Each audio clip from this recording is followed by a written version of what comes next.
I'm sure you've heard the news, your toaster is a crumb magnet. Those burnt bits? They're not just gross, they can be a fire hazard. Here's how to clean it the right way.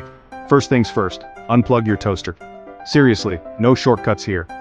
Electricity and cleaning don't mix. Next, take the toaster over your sink or trash can.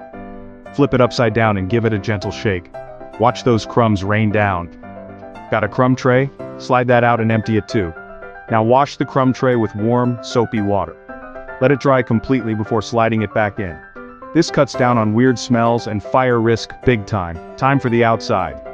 Use a damp cloth with a bit of dish soap to wipe down the exterior. If it's stainless steel, go with the grain to avoid streaks. Dry it with a soft towel and you're already looking fresher. Inside, grab a clean, dry toothbrush or pastry brush. Gently sweep out stuck crumbs. No metal tools, please. That's a recipe for disaster.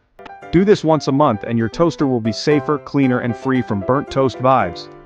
Don't want to deal with appliance cleaning? Let Bear Brothers Cleaning handle the dirty work. Call 256-633-6332 or visit bearbroscleaning.com for a free quote, because your home deserves to be very clean.